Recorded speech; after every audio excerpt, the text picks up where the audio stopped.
Pusonan mga idol.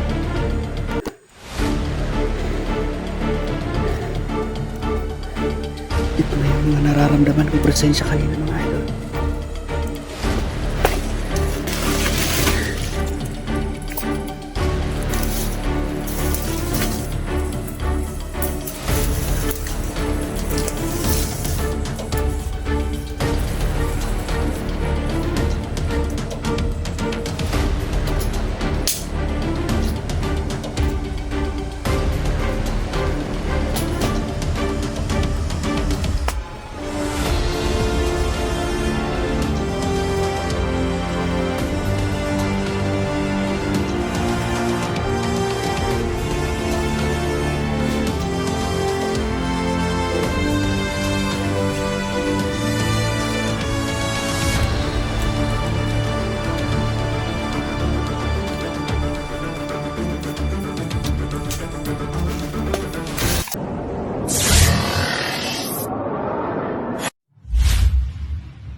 So yun po mga idol, no, mga With Hunter po nagbabalik mga idol. Nandito na po ako sa entrance ng location papunta kay Brad Dodong mga idol, no.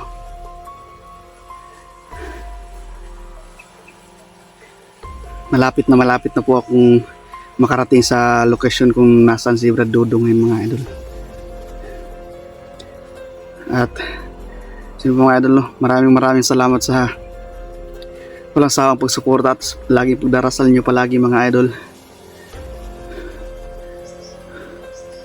At lalong lalo na sa mga kapatid ko mga idol, no, maraming salamat din po sa palaging pagsuporta, palaging pagsubaybay sa mga video na bawat ina-upload namin mga idol, no. Tapos puso po ako nagpapasalamat po sa inyo mga idol.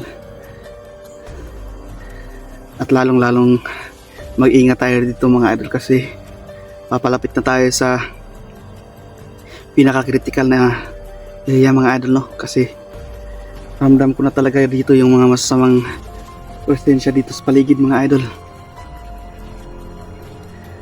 Kaya bibilisan natin yung pag-abante natin kang Brad Dodong mga idol, no. Kasi nag-aantay na siya sa akin dun.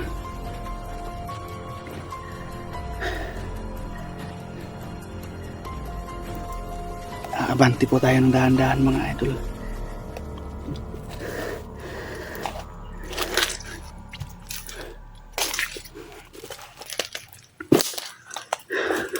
Mag-iingat lang po tayo kasi tayo lang po mag-isa ngayon.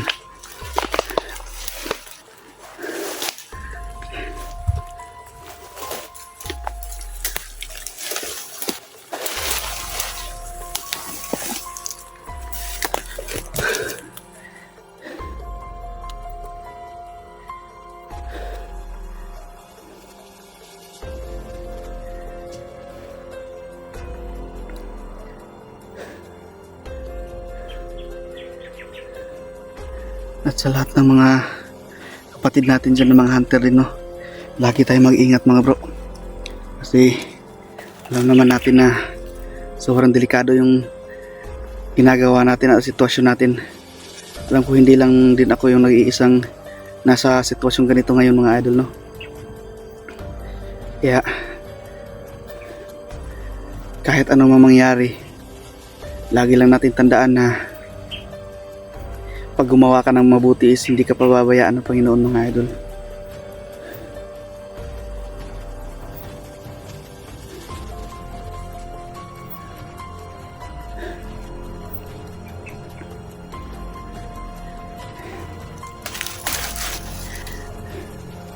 Malapit na ako sa kanila mga idol. Kasi alam ko na nag-aantay na yung kapatid ko sa akin.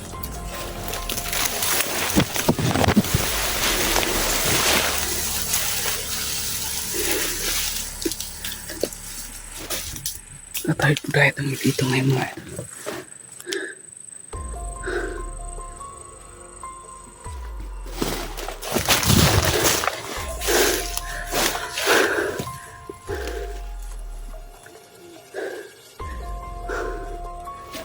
asukal ng bahagi nandito mga idol. Ako lang ang nag-iisa dito.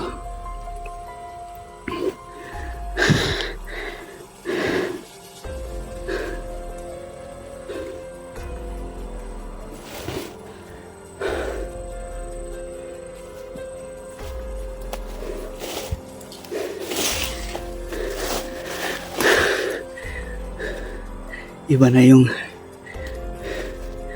orasyon siguro na mga kalaban talaga ngayon kasi ramdam ko talaga yung sobrang lakas ng mga masasamang aura nila dito mga idol, no? Kaya hindi na tayo magdadalawang isip kung may nakita tayong kalaban mga idol is tudasin na talaga natin.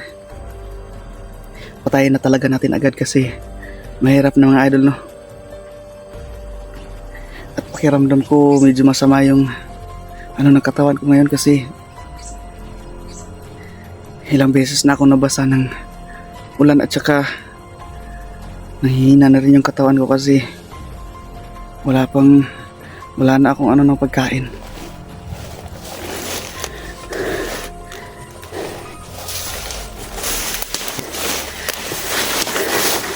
Kailangan dahan-dahan na tayo bawat kilaw natin mga idol kasi hindi natin alam kung ano yung nag-aantay sa atin sa unahan mga idol. Kaya doble ingat talaga tayo. Maging sa likuran, sa harapan or sa gilid ng mga idol, kailangan natin maging alerto palagi.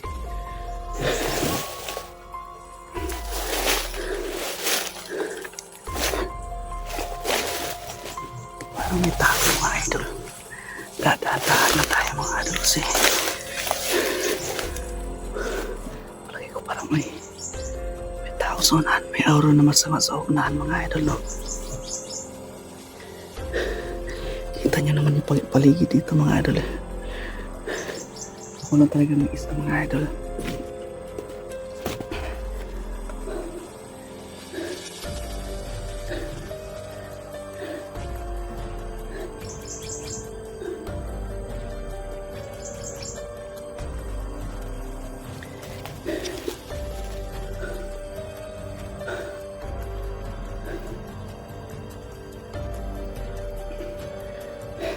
Sinuot po natin yung anting-anting ng serpente natin mga idol, no, para mas malakas yung pangdama natin at maano natin yung kapaligiran natin kasi mahirap na.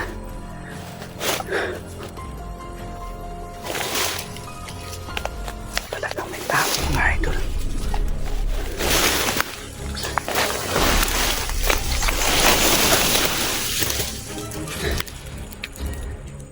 May tao sa unahan mga idol.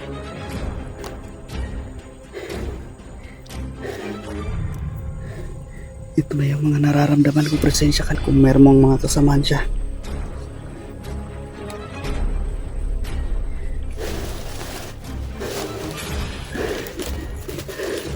Sisilipin ko ng dahan-dahan kung ilan sila or meron siya mga kasamaan.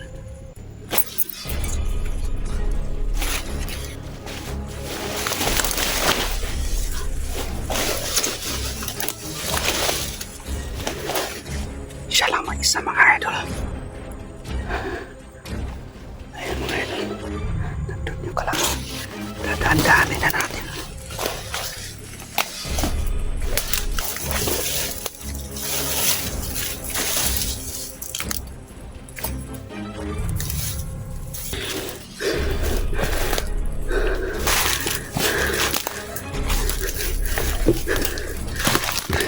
Yan po mga idol. Pagtay na po mga idol.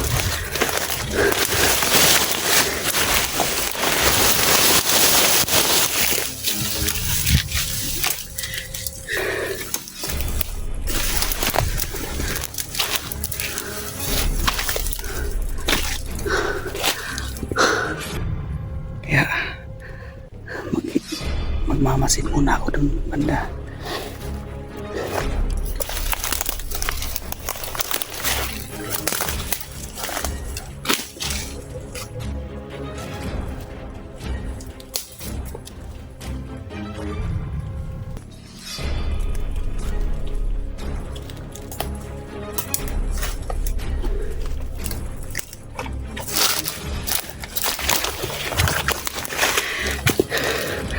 kalaban sa unahan.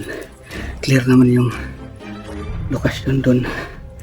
Wala namang mga tao or kalaban mga idol. Kaso nga lang yung mabigat na presensya yung nararamdaman ko nandito lang talaga sa paligid mga idol, no? Kaya sisiguraduhin po natin bawat galaw natin na walang makakakita sa atin kasi kung mga idol.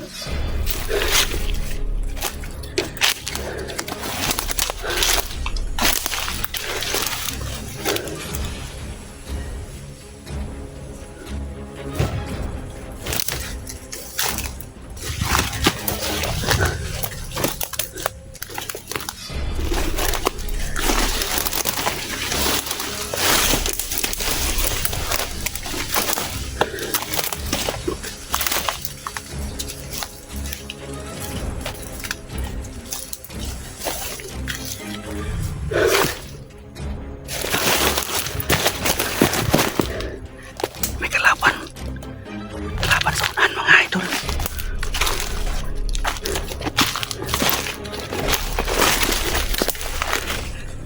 May dalawang tao sa unahan mga idol.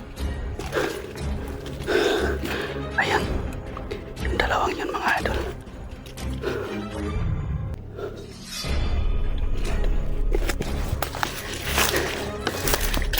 Dalawang kalaban mga idol.